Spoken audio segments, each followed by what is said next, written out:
Good Manners and Right Conduct, Grade 1. Quarter 3, Week 6. Ang paksa ng ating aralin sa araw na ito ay mga gawaing pangkapaligiran kasama ang kapwa. Day 1 hanggang Day 2, matatag curriculum. Hello kids, it's me, Teacher Frel. Don't forget to subscribe, like, and share. And hit the notification bell for the latest video. Mga gawaing pangkapaligiran kasama ang kapwa. Day 1. Mga layunin. Nakakikilala ng mga gawaing pangkapaligiran. At natutukoy na ang mga gawaing pangkapaligiran ay tungkulin ng bawat isa upang manatili ang kaayusan nito. Tingnan at suriin ang iyong kapaligiran. Ano ang nakikita ninyo? Masaya ka ba sa iyong nakikita? Sa araw na ito, inaasahang makikilala ninyo ang mga gawaing pangkapaligiran. Inaasahan din na matutukoy ninyo ang mga gawaing pangkapaligiran bilang tungkulin ninyo upang manatili ang kaayusan. Narito ang ilang halimbawa ng mga gawaing pangkapaligiran. Una, pagtatanim ng puno at pagdidilig ng halaman. Pangalawa, paghihiwalay ng nabubulok, di nabubulok at recyclable na basura. Pangatlo, paglilinis ng kapaligiran. Pang-apat, paggamit ng reusable bag at lalagyan para mabawasan ang paggamit ng plastic. At pang-lima, pagtitipid ng kuryente at tubig, pagsarado ng ilaw at gripo kapag hindi ginagamit. Ating basahin ang mga sumusunod na salita at pangungusap.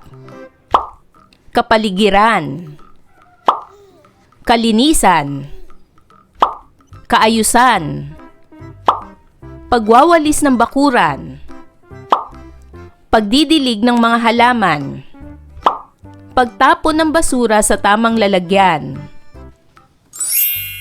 Para sa gawaing ito, pagmasdan mabuti ang mga larawan. Tukuyin kung anong gawaing pangkapaligiran ang nasa larawan. Anong gawaing pangkapaligiran ang nakikita ninyo sa larawan? Tama! Ito ay pagdidilig ng mga halaman. Ito ay isa sa mga gawaing pangkapaligiran. Ano namang gawaing pangkapaligiran ang nakikita ninyo sa larawan? Tama, ito ay pagtapon ng basura sa tamang lalagyan. Ito rin ay isa sa mga gawaing pangkapaligiran. Tukuyin nyo naman ang larawang ito. Anong gawaing pangkapaligiran ang nakikita ninyo? Tama, ito ay pagwawalis ng bakuran. Ito ay isa rin sa mahalagang gawaing pangkapaligiran. Ano naman ang nakikita ninyo sa larawan? Tukuyin nyo kung anong gawaing pangkapaligiran ito.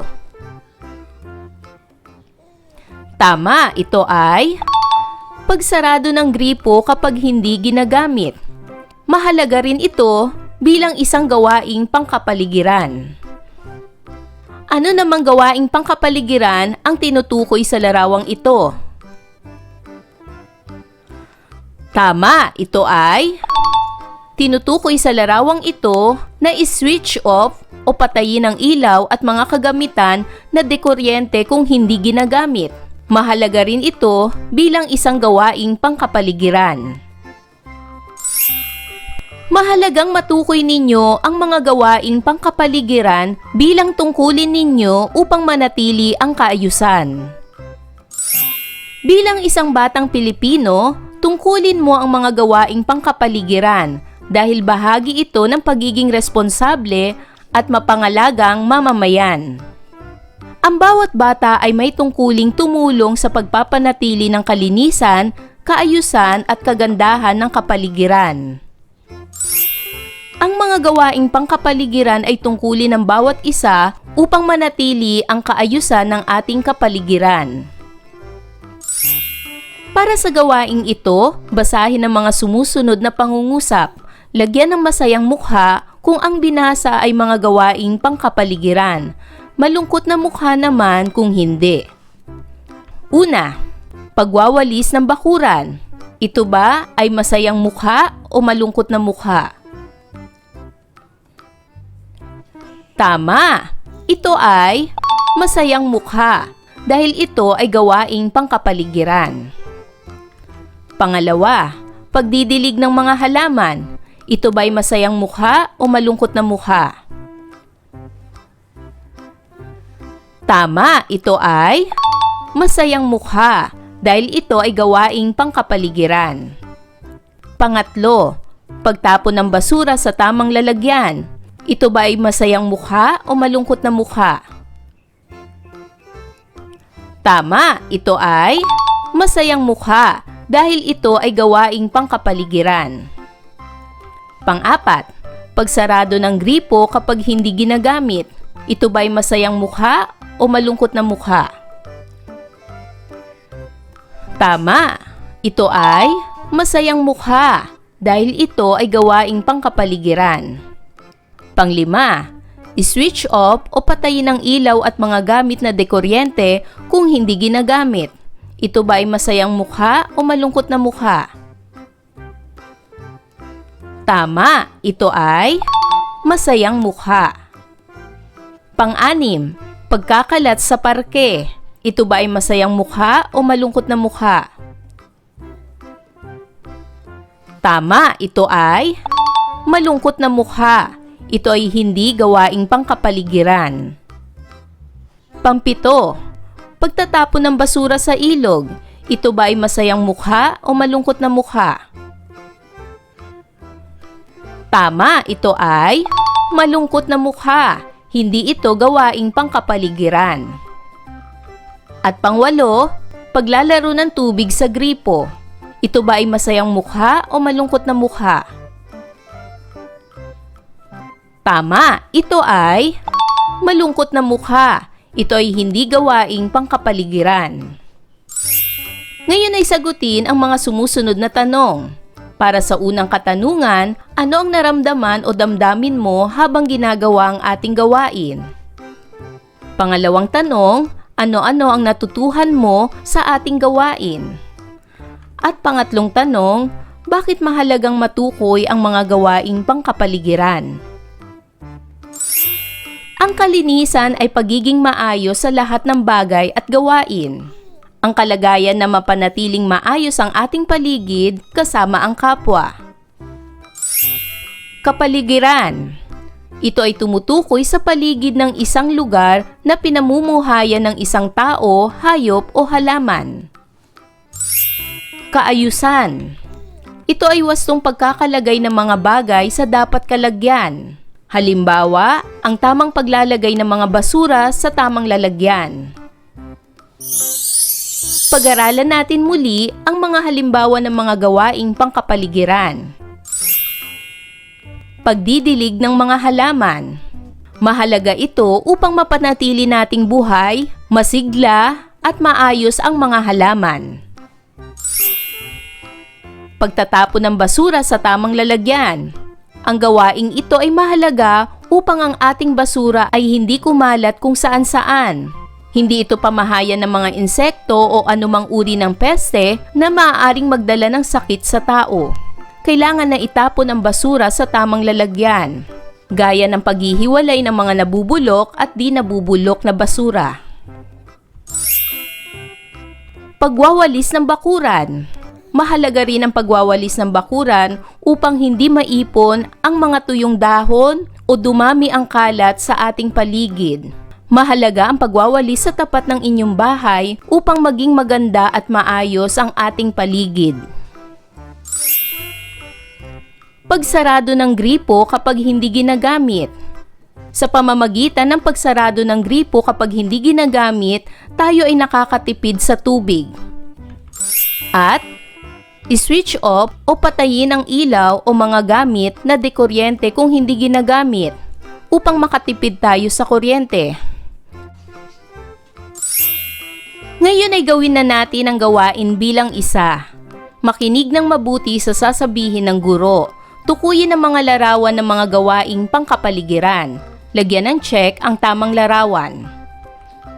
Ipinapakita sa unang larawan ang pagtatapon ng basura sa ilog. Ito ba ay may check o wala?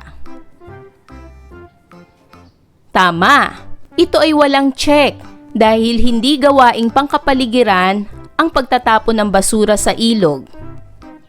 Pangalawang larawan, pagbabawas ng mga damo sa paligid o pagtatanggal ng mga damo sa paligid. Ito ba ay gawaing pangkapaligiran? May check o wala? Tama, ito ay may check. Pangatlo, pagtatapon ng basura sa tamang lalagyan. Ito ba ay gawaing pangkapaligiran o hindi? May check o wala? Magaling! Ito ay may check. Pang-apat, pag-iwan ng kalat kung saan-saan. Ito ba ay gawaing pangkapaligiran? May check o wala? Tama, ito ay walang check. Hindi tama na iiwan ang kalat kung saan-saan. Dapat na itapon ito sa tamang lalagyan. At panghuling larawan, pagsarado ng gripo kapag hindi ginagamit. Ito ba ay gawaing pangkapaligiran? May check o wala? Tama, ito ay may check.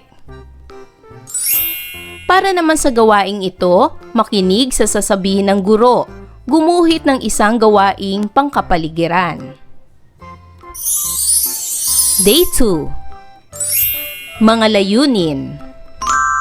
Naiisa-isa ang mga gawaing pangkapaligiran. At naipapahayag na ang mga gawaing pangkapaligiran ay tungkulin ng bawat isa upang manatili ang kaayusan nito. Natatandaan ba ninyo ang ating aralin kahapon? Ano ang natutuhan mo sa ating aralin kahapon? Sa araw na ito, inaasahang maiisa-isa ang mga gawaing pangkapaligiran. Inaasahan din na maipapahayag na ang mga gawaing pangkapaligiran ay tungkulin ng bawat isa upang manatili ang kaayusan nito. Basahin natin ang isang tula. Ang pamagat ng tula ay Kaayusan ang nais ko. Ang aking paligid ay malinis. Kasama ang kapwa ko, kami ay nagwawalis ng sahig. Itinatapon din namin ang basura sa tamang lalagyan. Tinitiyak namin na sarado ang gripo sa palikuran. Ginagawa namin yan para manatili ang kaayusan sa aming kapaligiran. Maari nyo bang basahin muli mga bata? Ngayon ay gawin natin ang gawaing ito. Punan ng mga patlang mula sa mga salita sa kahon upang mabuo ang tula. Ang mga pagpipili ang salita ay malinis, nagwawalis, basura, sarado, kaayusan. Natatandaan nyo ba ang tula mga bata? Ngayon ay punan ang mga nawawalang salita sa bawat patlang. Ang aking paligid ay, anong nawawalang salita? Tama, ang aking paligid ay malinis. Kasama ang kapwa ko, kami ay patlang ng sahig. Ano ang nawawalang salita? Tama, ang nawawalang salita ay nagwawalis. Kasama ang kapwa ko, kami ay nagwawalis ng sahig. Itinatapon din namin ang patlang sa tamang lugar. Ano ang nawawalang salita? Tama, ang nawawalang salita ay basura. Itinatapon din namin ang basura sa tamang lugar. Tinitiyak namin na patlang ang gripo sa palikuran. Anong nawawalang salita? Tama. Ang nawawalang salita ay sarado. Tinitiyak namin na sarado ang gripo sa palikuran. At panghuli, ginagawa namin yan para manatili ang patlang sa aming kapaligiran. Anong nawawalang salita? Tama. Ang nawawalang salita ay kaayusan. Ginagawa namin yan para manatili ang kaayusan sa aming kapaligiran. Basahin ang mga sumusunod na salita at pangungusap. Kapaligiran, kalinisan, kaayusan, pagwawalis ng bakuran, pagdidilig ng mga halaman, pagtapon ng basura sa tamang lalagyan, pagsarado ng gripo ng tubig kung hindi ginagamit, pag-switch off ng electric fan kung hindi ginagamit, pagpupulot ng kalat sa silid-aralan, paglalagay sa tamang lagayan ng pinagkainan sa kantina. Mahalaga na maipapahayag na ang mga gawaing pangkapaligiran ay tungkulin ng bawat isa upang manatili ang kaayusan nito. Narito ang mga halimbawa ng mga gawaing pangkapaligiran. Gaya ng pagwawalis ng bakuran upang hindi maipon ang kalat sa ating kapaligiran. Pagdidilig ng mga halaman upang hindi mamatay o matuyo ang mga halaman. Pagtapon ng basura sa tamang lalagyan upang hindi langawin at kumalat ang mga basura kung saan-saan. Pagsarado ng gripo kapag hindi ginagamit upang hindi maaksaya ang tubig. Pag-switch off ng electric fan kung hindi ginagamit upang hindi maaksaya ang ating kuryente. Pagpupulot ng kalat sa silid-aralan upang manatiling malinis ang ating silid-aralan.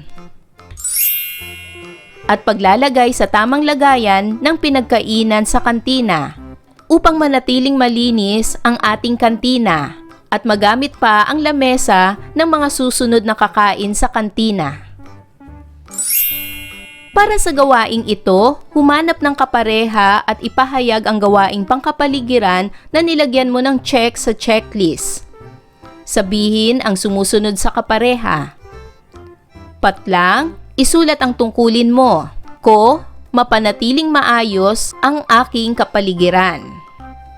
Ang gawaing pangkapaligiran na aking nagagawa ay nagdudulot sa isulat ang kaayusan ng kapaligiran. At pagkatapos ay sagutin ang mga sumusunod na tanong.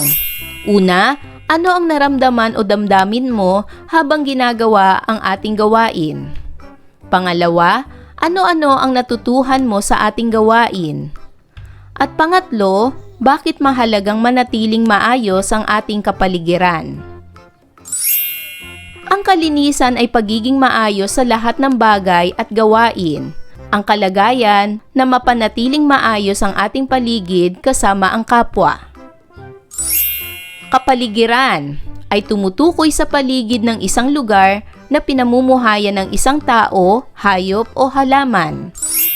Kaayusan ay wastong pagkakalagay ng mga bagay sa dapat kalagyan.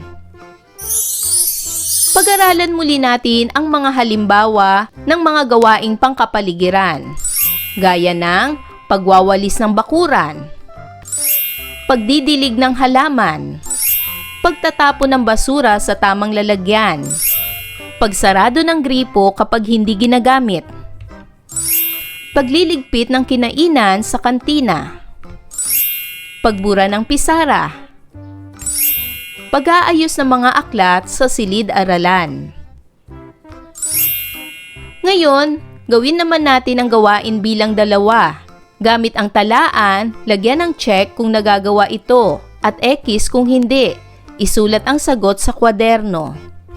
Unang bilang, nagwawalis ako sa loob at labas ng bahay. Ito ba ay check o X? Nagagawa ito o hindi? Magaling! Ito ay check.